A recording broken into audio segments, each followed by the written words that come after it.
Hello and welcome to Bow Beats and this Minilogue sound tutorial.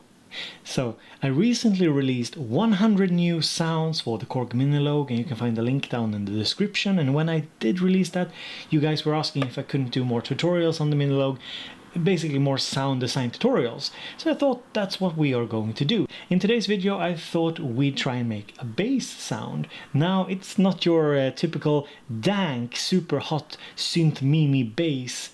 It's for trap or EDM.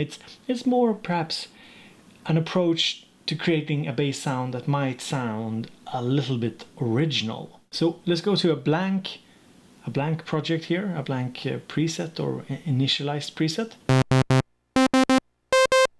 And what we have here is the saw wave on the first oscillator over here.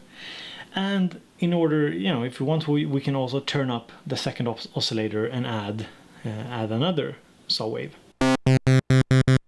But let's stick with the first oscillator here. Now, I like the saw wave in order to create the kind of brighter tones of a bass. So I'll start there. With the shape knob here, I change the waveform of the saw sound so you can hear the difference.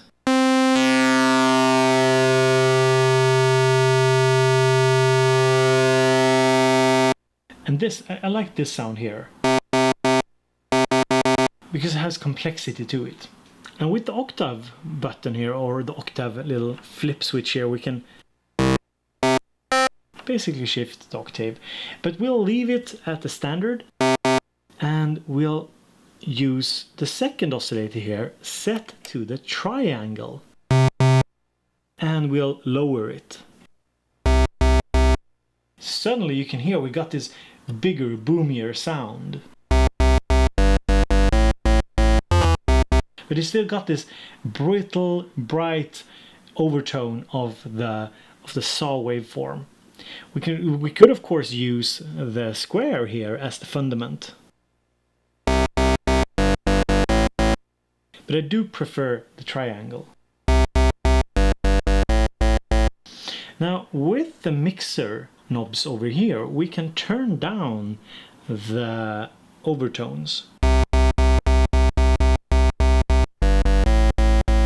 Next up, I want to change the shape of the second oscillator, our fundament in this bass patch. So listen to it.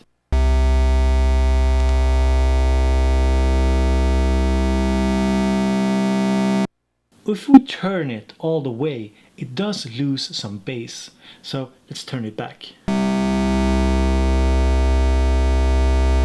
Here I think is a very nice sound.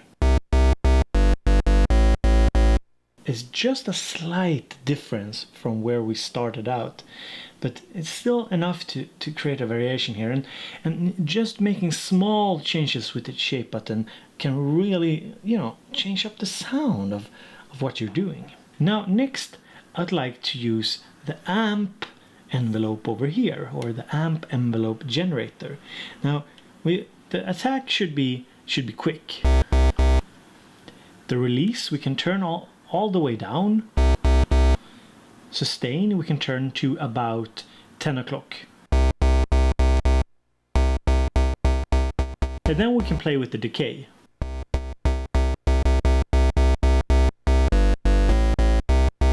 So far so good. Now if we feel like the sound is a little bit too bass heavy, we can always increase the resonance here.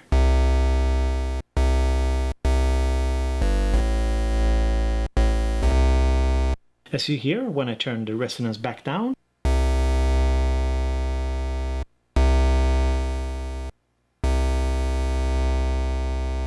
And I usually, even though it's a bass sound, I usually like to control the lower frequencies by adding a smidge of resonance here, just increasing the resonance a bit, because it does cut a little of the bass. And now we can also see a change here from 4-pole to 2-pole. So with the 4-pole,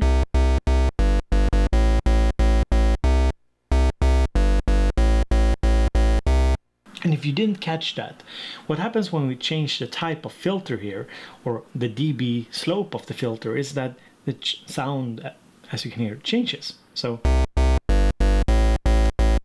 And I do think the 4-pole here sounds better.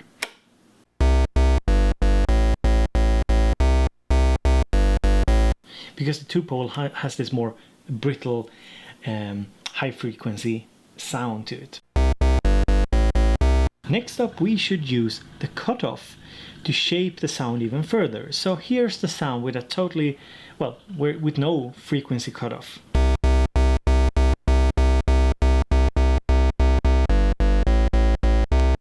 And usually I just turn it down a bit.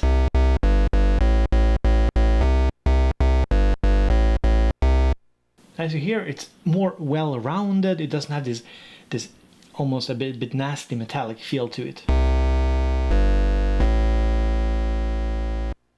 And the viewer here who is familiar with the Minilogue might say, well, why aren't we in any of the other modes for the Minilogue? And my philosophy here is that I always start out in poly mode, and I use, when I find something I like, I use the other modes in order to kind of enhance a certain characteristic of a sound. So that's it, that's why. Now, next up, I usually try and figure out if I want a little bit of a detuning on a sound. So I go over here to the pitch of each oscillator, and I usually set the first oscillator to something between -5 and -2. So let's try -5 on the first oscillator here, or we can start with 0 and we can detune it. And the second one as well, up to +5. Let's see here, it's a little hard to get exact. There we go. Now you might say it's a very slight difference, but it does add a little characteristic to the sound. Next up, I usually try the cross mod. Now if we add a lot of cross mod, you'll hear what happens.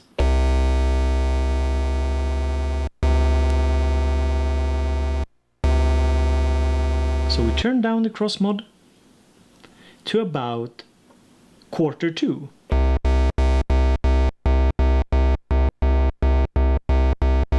And if we think the brittle feel of the sound, the more high frequency information is too much, we can just turn it down in the mixer section.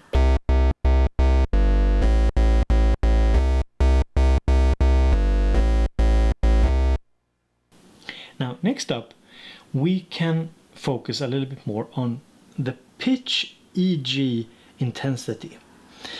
Now the pitch EG intensity, let's listen to what it does. Now it's at, let's see here, it's 0%. And if I turn it down to, say, 300-ish.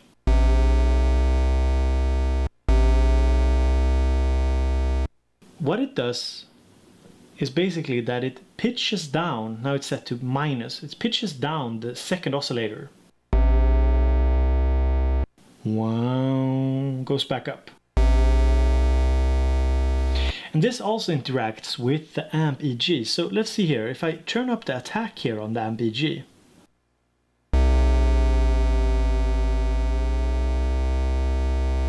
Suddenly it takes a much longer time for this effect to wear off. And if I turn it down to 0 attack, turn it back up, and we can do it on a higher note as well.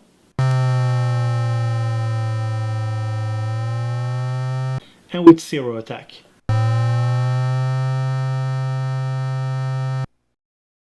So why I use this pitch effect? Well, what we can do now is we can enable sync. And suddenly we get a totally different sound.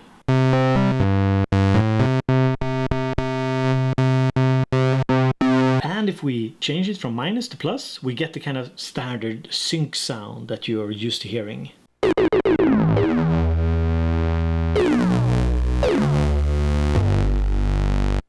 And if we add attack,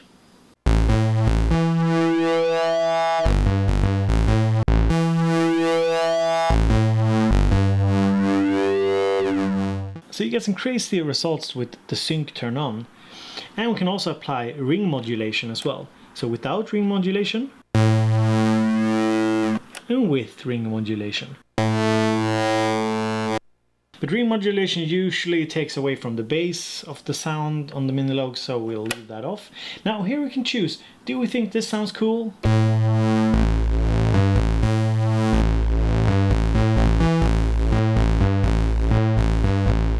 think this could work like a synthwave riff type sound. If we turn on duo mode, we increase it a bit to 10 cents.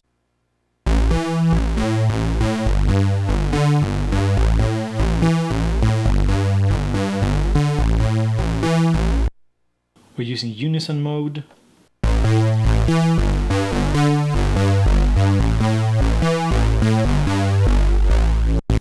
Now, one thing we can do if we use the sync sound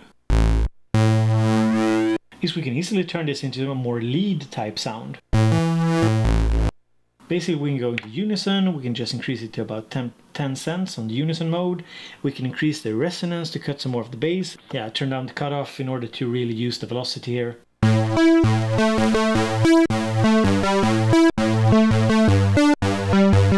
It's a really upfront type sound, but we're not going that route, so I'm turning off the sync here and turning the pitch back to 0%. So we're back where we started, and we can add some noise.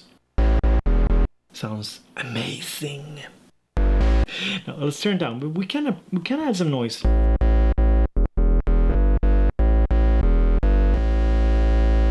I say about quarter two. If you add like 15% of noise, it just adds a little character. So do we want to use the pitch EG for this sound? Well, I think we'll turn it down here to about, let's try 50%, 60% something, or in percent cents.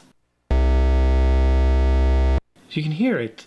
It just takes a little while. If we have the attack turned down, it takes a little while for the pitch to settle. And now you can use the attack here in order to change how long it takes, and you can use the whole EG here to let's set it to a pretty drawn out sound. So we increase the decay, the sustain and release, and we add some attack. You can hear the more we add the attack, the longer it takes for the sound to stabilize. So let's turn it down. So it's just a quick pitch shift. Now, what are we going to do now with the sound? Well, next up we need to figure out if we want to use the envelope generator intensity button here. So let's turn it down a bit.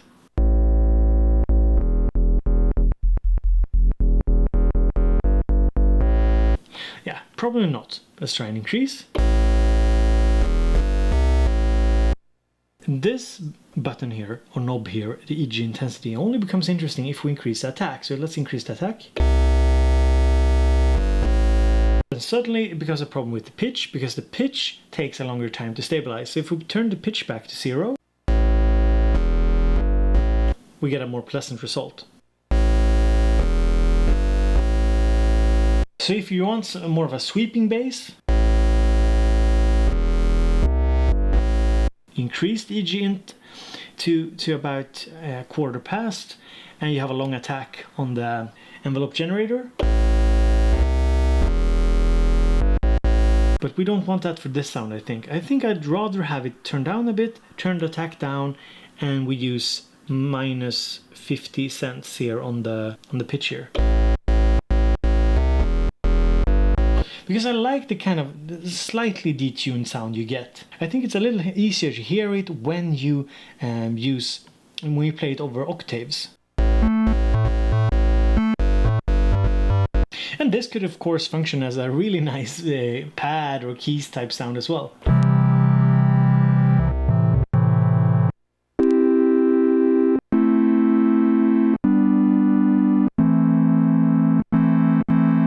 As you hear, when you start doing chords, we get a little problem with the pitch here.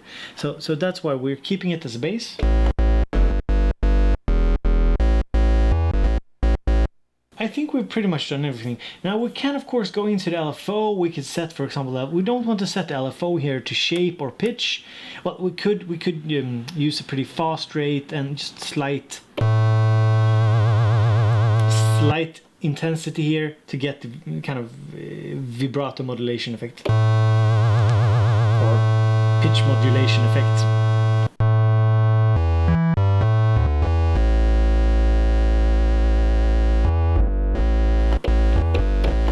but I don't think that suits. What we could do is use the cutoff, of course. And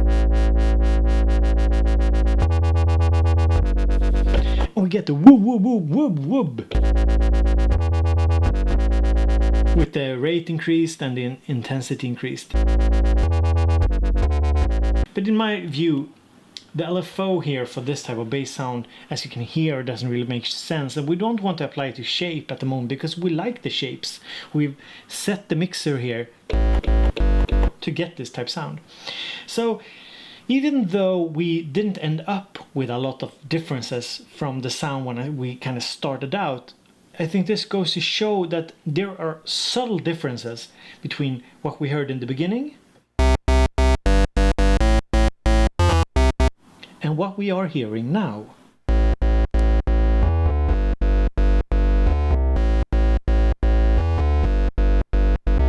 And we can of course go into the different modes here. So here's the duo mode set to about 10.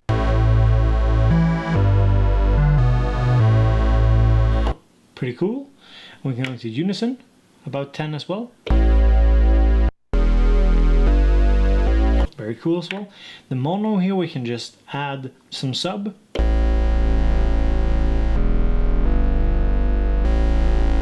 What you can do is you can add sub here, almost overdriving the sound. And you can use resonance to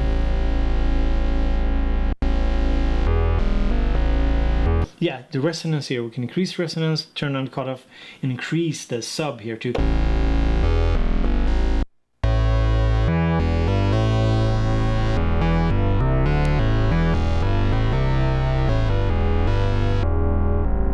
To get some really gritty results. Let's turn it back down here. Let's turn the cutoff off a bit. And yeah, the ARP is perhaps interesting as well. But then we should probably increase the sustain and release a bit.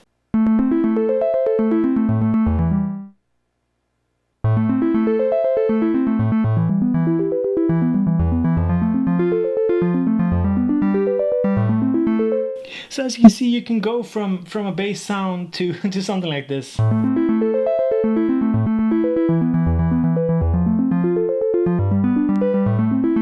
Very cool. But ultimately we wanted a bass sound, and we got a bass sound. So let's save this one. So guys, I hope you enjoyed this little tutorial on how I approach sound design, making a bass sound with the Korg Minilogue. If you did, don't forget to hit the like button because it helps me out a lot. And you can subscribe to the channel, you can check out my Patreon. Just supporting me with about €1 a month is really helpful to my channel. I got a lot of support from you guys over there, and I'm very, very thankful for that.